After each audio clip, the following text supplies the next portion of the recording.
Ngayon ho, mga kababayan, lumipat tayo dito. Ito, international naman ho. Matutuwa kayo dito kasi good news po ito, mga boss chief mo, sir, no? Matutuwa kayo kasi good news ho, mga kababayan. Naalala nyo nung in-interview ang ating presidente doon sa India, no? Na kung sakali sumiklab ang digmaan ng China at ng Taiwan, makikialam ba ang Pilipinas? Naalala nyo ho yun? Sagot ni Pangulong Bongbong Marcos, hindi tayo pwedeng hindi makialam dyan dahil meron tayong mga kababayan na nandoon nagtatrabaho sa Taiwan.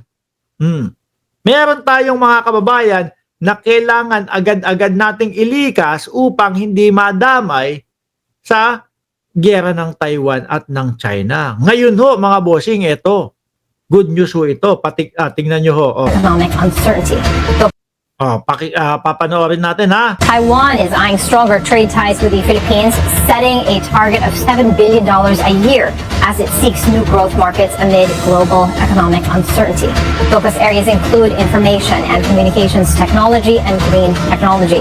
Sectors both Mas gusto ngayon ng Taiwan na tumindi at mas maging matibay ang relasyon sa Pilipinas ho, mga kababayan. countries see as key to driving innovation, jobs, and a more resilient partnership in the region. Sujin Kim has the details. We hope to take Taiwan-Philippine economic ties to the next level. And Tingnan nyo ho, yung mga leader ng ibang bansa, ang laki ng tiwala kay Pangulong Bongbong Marcos. Nirerespeto at sumusuporta at talagang sumasaludo kay Pangulong Bongbong Marcos. Pero ito pong mga DDS, ano po ang ginagawa, mga kababayan? Wala pong ibang ginawa kung hindi paulit-ulit pong manira. Sabi ni Gracious Grace, 7 billion per year. Kudos, PBBM. O ayan, di ba? foster a more sustainable and forward-looking future together. Aha. Taiwan is aiming to raise its current bilateral trade with the Philippines, now at over $5 billion back to the pre-pandemic average of $7 billion. Visiting officials see significant potential in the Philippines as an emerging market in Southeast Asia. Sandali, ito naman, nagla-live ako dito, si Nora Morales.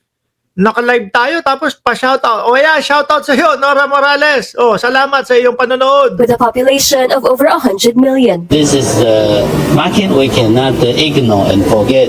Especially this year, we are facing so many situations. Saka nakikita nyo ho, mga kababayan, ito yung tunay na talagang kaibigan ng lahat. No? Kaya yung naratibo ho ng mga DDS na sinasabi, nako, ito na naman si Bongbong Marcos, isinusuong na naman tayo sa digmaan. Ihinaharap na naman tayo sa digmaan. Tingnan nyo ho, India, Taiwan, Japan, Australia, malalaking mga bansa. Ano po ang gusto? Pakikipagkaibigan, mas tumibay ang pakikipagkaibigan sa Pilipinas. Di ba? China lang naman ho. Yung talagang magulo eh. China lang naman ho yung nambubuli. Tapos kapag kayo sila, nagkabanggaan yung barko, ayun. Sasabihin, Pilipinas ang may kasalanan. Biglang pabiktimo. China lang ho yung mga ganun. Tiwalang-tiwala po yung mga DDS dyan. Di ba? Tiwalang-tiwala yung mga DDS dyan. Lalo na si Inday Sara Duterte. Pag sinabi ng China na bakit kayo merong mga missile dyan? Para saan yan? Pinapataas ninyo ang tensyon ng West Philippine Sea. Aba, sisegundahan yan ng Vice Presidente. Ayaw din ng Vice Presidente na may mga missile. Nagtatanong din, bakit may mga missile yan? Madam BP, simple lang ho ang sagot dyan. Binubuli ho kasi kami o binubuli ang bansang Pilipinas ng China. Kaya may mga missile dyan. Like the trade war, geopolitics, and American bilateral custom duty.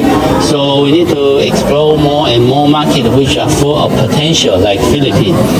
In recent years, we have seen the Philippine government actively promoting strategic industries such as telecommunication infrastructure, green energy, agro-processing, and industrial zones. These efforts align perfectly with Taiwan's strengths in sectors like ICT, green technology, Putulin ko yan mga kababayan. Sino daw, sabi ni RR ng Ceresa Force, sino daw ang weak leader? Sabi ni Duterte, si Pangulong Bongbong Marcos daw ho, mga kababayan, ang weak leader. Kaya lang, itong mga nagdaang panahon ho, mga kababayan, mas lalo po yatang lumalabas na, kumbaga si Duterte, pang ano, yung bunganga, matapang pagdating sa mga Pilipino, pero pagdating ho sa China, wala, tiklop. Di ba? Naging sunod-sunuran lang ho tayo sa China, mga bossing.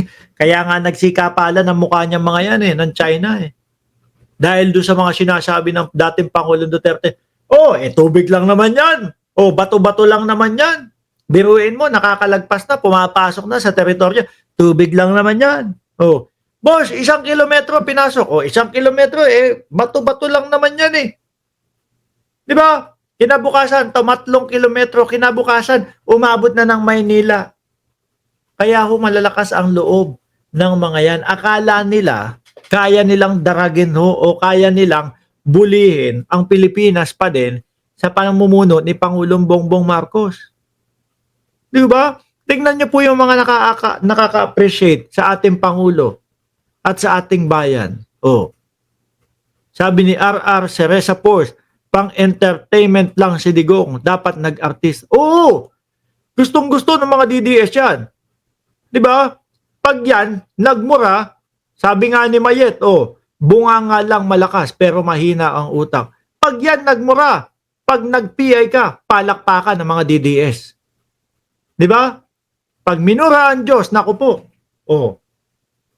Para walang narinig yung mga DDS. Pero pagka kay Vice Ganda, galit na galit. Di ba?